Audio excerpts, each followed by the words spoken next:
कहते हैं दिल्ली दिल बरों की है, दिल जलों की है। कहते तो ये भी हैं कि दिल्ली दिल फरेबों की भी है। और लकी यानी कि लक्ष्मण लाल अग्रवाल में ये सारे गुण मौजूद थे। लोग उसकी शक्ल को देखकर ही कह देते थे, अबे दिल्ली से हो क्या? लकी वैसे दिखने में स्मार्ट और अट्रैक्टिव था, पर जेब से खस्ता हालत होने की वजह से रहता बेहद सिंपल तरीके से था। शर्ट का रंग उड़ा हुआ और पैंट से पैबंद जुड़ा हुआ। कहने को तो उसकी उम्र के लड़के दिल्ली की सड़कों पर रात को मोटर बाइक दौड़ाते थे, लेकिन लकी उर्फ लक्ष्मण लाल अग्रवाल सिर्फ कमरे से कॉलेज में पढ़ाई और गर्लफ्रेंड डिंपल के साथ थोड़ा वक्त बिताना, फिर कॉलेज से दुकान, दुकान से जब होम डिलीवरी आए तो वहां, और फिर घर चला जाता था। हाँ, कभी कभी जब वो किसी लड़के को खाली सड़क पर मोटर बाइक दंदनाते हुए देखता तो कहता, एक दिन अपना टाइम भी आएगा जब मैं चश्मा लगाकर बैठूंगा और पीछे डिंपल को बैठाऊंगा। देखना, जब वो मेरी कमर में अपना हाथ कसेगी और मैं तेजी से मोटरसाइकिल को इंडिया गेट के आसपास दौड़ाऊंगा तो सारे दिल्ली का दिल हम दोनों को देखकर जलेगा। दुकान में रखा हुआ बर्नॉल भी काम नहीं आएगा। लकी ने कहा और अपने हाथ में बर्नॉल की क्रीम को दबा दिया। जैसे ही उसने क्रीम को दबाया, उसका क्रीम बाहर आ गई। अबे गाधे, क्या कर रहा है?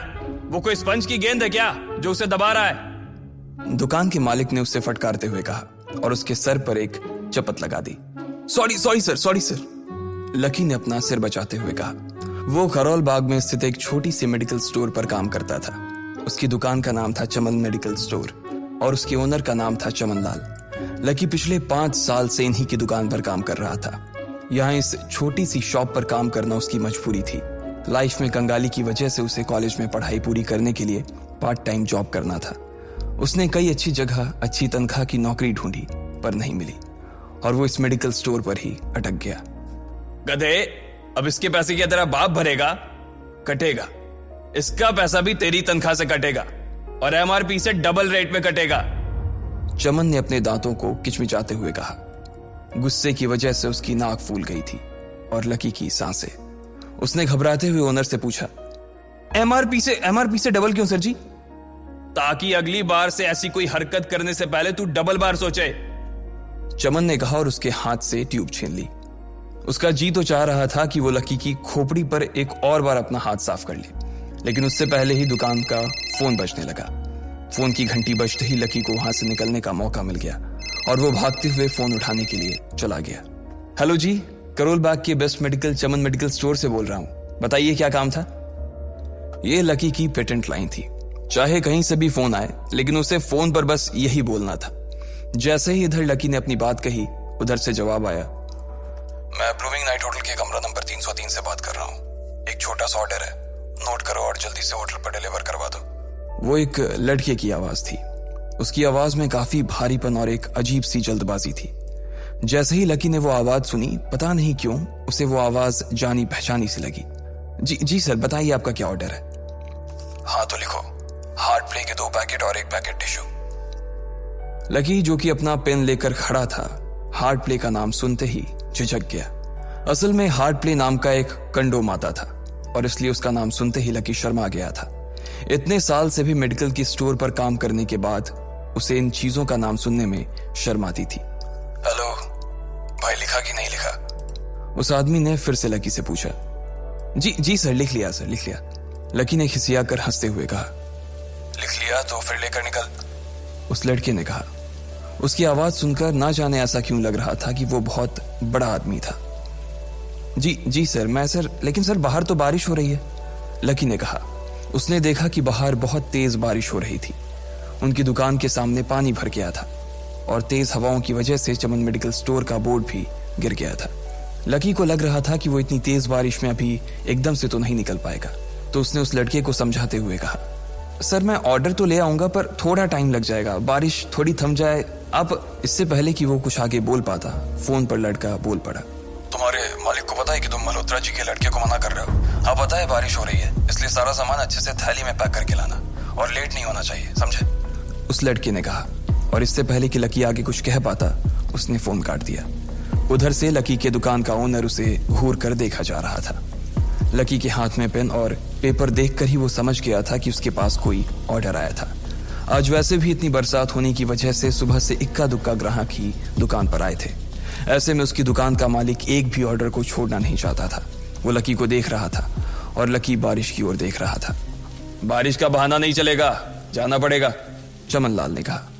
मैं बहाना नहीं कर रहा सर, थोड़ी बारिश धीमी हो जाए तो मैं चला जाऊंगा। अभी आप खुद ही देखिए कितनी तेज बारिश है। वो पता नहीं कोई मिस्टर मल्होत्रा का कोई बेटा कुछ ज्यादा ही जल्दी में था। मैं साइकिल से तो पहुंच नहीं पाऊंगा इतनी जल्दी। लकी ने उनकी ओर देखते हुए कहा। क्या कहा? मिस्टर मल्होत्रा जी का बेटा? तू मेरी दुकान बंद करवाएगा क्या? अभी क्या भी निकल उनका ऑर्डर लेके, वो हमारे बहुत पुराने कस्टमर है, चमन ने कहा। पर लकी ने कहा ही था कि चमन बोला।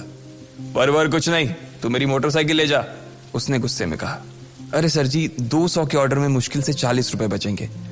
इससे 3 गुने का तो पेट्रोल ही लग जाएगा, और अगर गाड़ी रास्ते में बंद हो गई तो अलग से खर्चा, लकी ने समझाते हुए कहा। वो जानता था कि उसका मालिक इन सब बातों पर ध्यान नहीं देने वाला। चमन लाल बोला। कोई बात नहीं, तू जा, चाहे जो हो जाए, ग्राहक नाराज नहीं होना चाहिए, और वैसे भी वो मल्होत्रा जी का बेटा है। चमन लाल ने मोटरसाइकिल की चाबी लकी की ओर उछालते हुए कहा। लकी ने चाबी ली। उसे देखकर उसके अंदर मिक्स फीलिंग आ गई। एक तो वो बहुत खुश हुआ कि बड़े दिनों बाद बाइक चलाने को मिलेगी, पर वहीं दूसरी तरफ दुखी इसलिए हुआ कि बाइक मिली भी तो ऐसी तेज बारिश में, अगर खराब हो गई तो इसकी चपत भी उसके सिर पर ही पड़ेगी। वो मुंह लटकाकर रेनकोट और हेलमेट पहनते हुए वहां से निकल गया। बाहर आकर बाइक को देखा तो लकी ने मन में सोचा, चलो ठीक है, जो होगा देखा जाएगा, कम से कम बाइक तो चलाने को मिल रही है। दरअसल लकी इतने साल काम करने के बाद भी अपने लिए एक मोटरसाइकिल नहीं ले पाया था। लकी की तनख्वाह ही इतनी भर थी कि सिर्फ उसके कमरे का किराया, उसकी साइकिल में डालने वाली हवा का खर्च, बिजली पानी का बिल और डिम्पल के साथ महीने में 1-2 बार बाहर खाने का खर्चा ही निकल पाता था। उसे डिम्पल की कही बात अक्सर याद आती थी। लकी, अगर अगले 2 महीने में तूने बाइक नहीं खरीदी ना तो मैं तेरे से ब्रेकअप कर लूंगी, देखना। असल में डिम्पल को लकी के साथ बाइक पर घूमने की बड़ी तमन्ना थी। लकी की इस उजाड़ जिंदगी में एक वही तो थी जिसके लिए जिंदा रहने को उसका जी चाहता था। जब भी वो उससे बाइक की बात करती तो लकी डिम्पल की इस बात को हंसकर टाल देता था। वो अपने मन में इस बात को अच्छे से जानता था कि डिम्पल उससे बहुत प्यार करती थी और वो उससे कभी छोड़कर नहीं जा सकती थी। वो दोनों एक दूसरे में ऐसे घुले मिले थे जैसे बादल बरसात में घुल जाती है। लकी को डिम्पल बहुत पसंद थी और वो उसके लिए दुनिया जहां की खुशियां खरीद कर ला देना चाहता था। वो चाहता था कि एक दिन वो डिम्पल को प्लेन में बैठाए, लेकिन उसके ये सब ख्वाब इस कम तनख्वाह की नौकरी की वजह से कभी पूरे नहीं होने वाले थे। पर आज उसके पास एक मौका था। वो डिम्पल को अपने साथ इस बारिश में राजपथ घुमाना चाहता था। वो उसे दिल्ली दिखाना चाहता था। चमन लाल को देने के लिए उसने पहले से ही बहाना सोच रखा था। बस जल्दी से वो ये डिलीवरी देकर सीधे डिम्पल के पास ही जाने वाला था।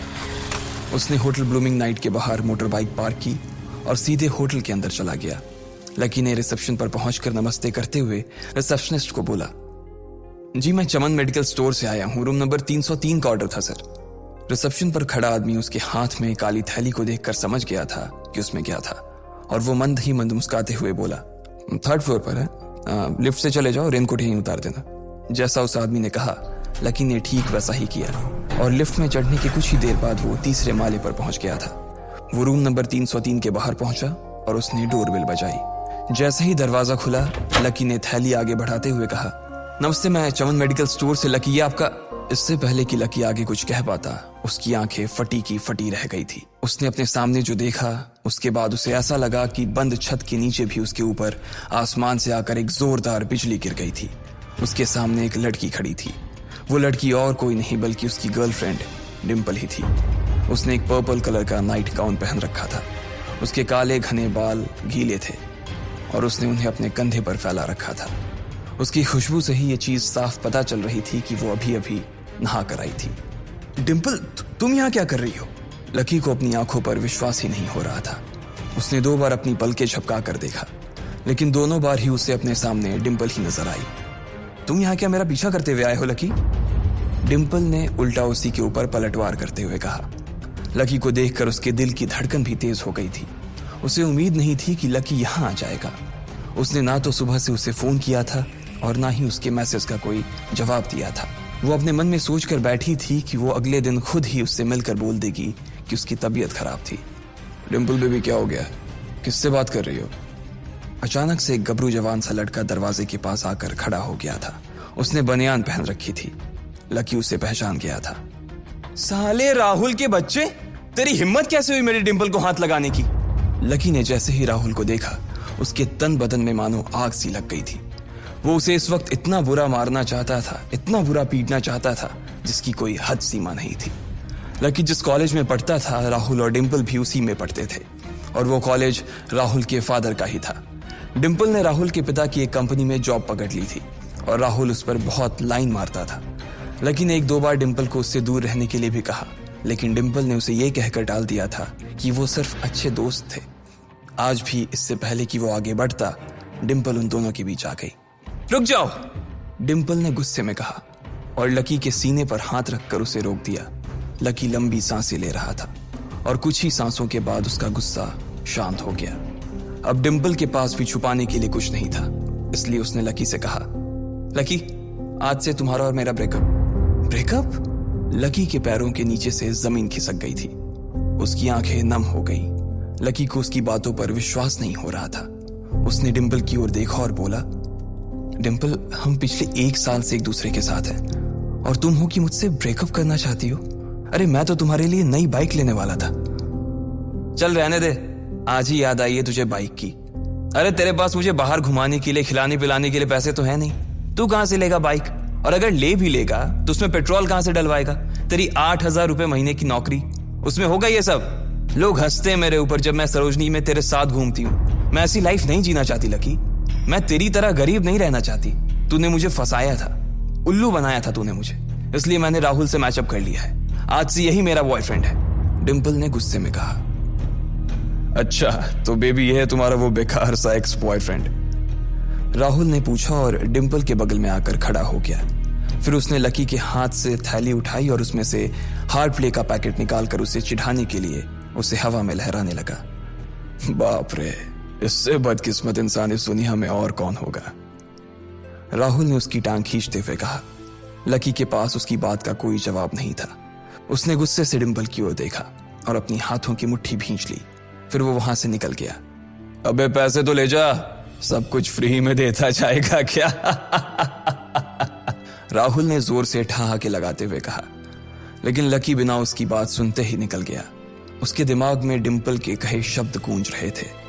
उसने कभी सपने में नहीं सोचा था कि डिंपल उसके साथ कुछ ऐसा भी कर सकती थी। जिस इंसान के लिए वो इतना कुछ करना चाह रहा था, उसे उसकी कोई कदर ही नहीं थी।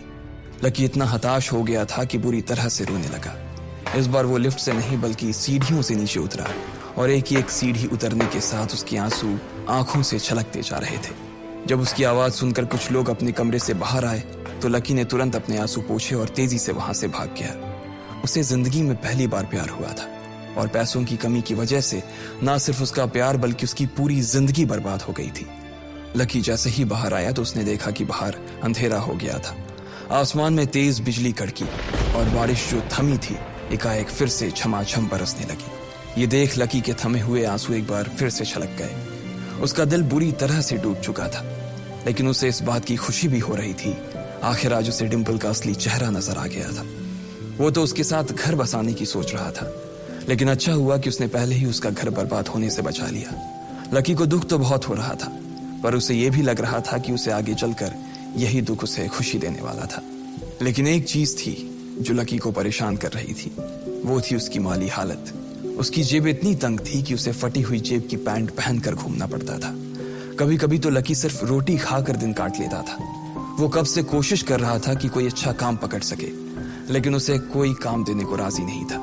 उसने टूटे हुए दिल को दिलासा देते हुए मन में सोचा कि डिंपल पर खर्च होने वाले पैसे बच जाने से शायद उसके हालत सुधर जाएंगे। पर फिर भी वो रातों रात रईस नहीं हो जाने वाला था। उसने ऊपर आसमान की ओर देखा और जोर से चिल्लाया, अगर इतना ही अनलकी बनाना था तो फिर नाम लकी क्यों रखा भगवान? वो जितनी जोर से चिल्ला सकता था उतनी जोर से चिल्लाया। उसकी आवाज से आसपास खड़े लोग एक बार तो डर गए थे। लकी ऊपर ही देख रहा था और उसके आंसू बारिश के पानी के साथ मिल गए थे। जैसे ही वो फूट कर रोने को था, तभी उसके फोन पर एक मैसेज आया। जैसे ही लकी ने अपना फोन निकालकर उस मैसेज को पढ़ना शुरू किया, उसकी तो आंखें ही चमक गई। अचानक उसके आंसू हंसी में बदल गए और वो जोर जोर से वहीं सड़क पर नाचने लगा। उस मैसेज में लिखा था, परिवार की रिसर्च और परिवार के निर्णय के हिसाब से अग्रवाल परिवार का वारिस लक्ष्मण लाल अग्रवाल उर्फ लकी ने गरीबी अभ्यास की परीक्षा को पास कर लिया है और आज से ही वो उस जमीन और उस जायदाद का मालिक हो जाएगा जो परिवार ने उसके नाम कर रखी थी। ये एक ऐसा मैसेज था आखिर कौन था लकी? क्या थी उसकी असलियत? और वो कैसे रातों रात ही अनलकी से लकी हो गया था? आपको क्या लगता है, क्या होंगे इन सभी सवालों के जवाब?